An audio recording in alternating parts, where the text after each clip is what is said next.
If you're experiencing the ideal F2 error code on your boiler, this video could save you out that engineer call-out fee that we so dread. The ideal F2 error code signifies that the boiler has experienced flame loss during operation or ignition lockout. This is where the boiler tries to fire up more than 3 times, and if it fails, it will lock the boiler out. This means your boiler will not work whilst this error code is displayed, so let's try and fix it. This problem can arise from a number of issues. There could be a malfunction in your gas valve, a fault in a fan, a possible flue obstruction, and there could be an issue with your mains gas supply. Straight off the bat, let's knock out the easy options. Let's head outside and look at your boiler flue. Of course, if you have a vertical flue, which means the flue goes from the boiler up and out the top of your house, this isn't going to be possible, but if you have a horizontal flue like most standard boilers, head outside, look at the flue and see if there's any obvious obstructions.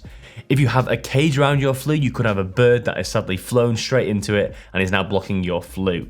This of course causes the boiler to lock out. There could be leaves blown into the flue or maybe just moss off the roof that is now covering the flue, which is stopping it from working. If your flue is high up your property, I would wait for a gas engineer to come and look at it themselves, as they would be insured to work at height. Low gas pressure is another reason for the F2 ideal boiler error code. This could be due to no gas going to the boiler or fluctuations in pressure just as a temporary basis. There are 2 checks you can do at home. First of all, I would head to your gas meter. This can be under your stairs or outside your property in a cabinet. Have a look and see if it's been tampered with. If it is outside, the wind can sometimes open up your cabinet door and people can just go along and turn your gas off when and ever they want to. You shouldn't do it, but people do. If the lever is down, so it is not pointing up in the air, that means that the gas is off. Simply flick it back on, you'll have gas and your boiler can start to work again. Another test you can do is try out another gas appliance in your property. You may have a gas stove or a gas fire. If they don't work either, you can narrow it down to there being no gas going to your property. However, if they do work, you can now narrow it down to the boiler being the issue. Also, be sure to check if you're on a prepaid meter, you are actually in credit. If you have run out of credit, of course, your gas will not work. So do that, check those 2 things, and you can cross that off the list. The last fix you could try is to reset your boiler yourself. There are normally buttons on the front of the boiler to reset it. On a Worcester, you hold down 2 buttons. On an Ideal, you just press reset. On an Alpha, you just press reset. There's many different combinations to reset your boiler, so have a Google to find out your exact model. In worst case scenario, you can just turn it off at the fuse spur,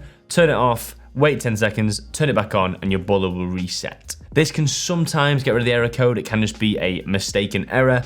Just like a computer, if you turn it off and turn it back on again, it can sometimes fix the issue. However, this is most likely going to come on again if it is a true issue, so keep an eye out, take a note of the error code, and make sure it's the same one that comes up the next time it does. This is when I would call out an engineer, as obviously there is something wrong with your boiler. Gas engineers can check more deeper issues. They can check for fluctuations in your gas pressure, any issues with your gas mains, a possible fault on your gas valve on your boiler, or even the fan inside your boiler too. Luckily, all these parts are within your boiler, so they are under warranty, so do not worry about that. Just make sure you get your annual service to keep that warranty upheld. Hopefully this has answered any questions you have around the ideal F2 boiler code. If you do have any questions, do leave them in the comment section down below, and I will see you in the next video.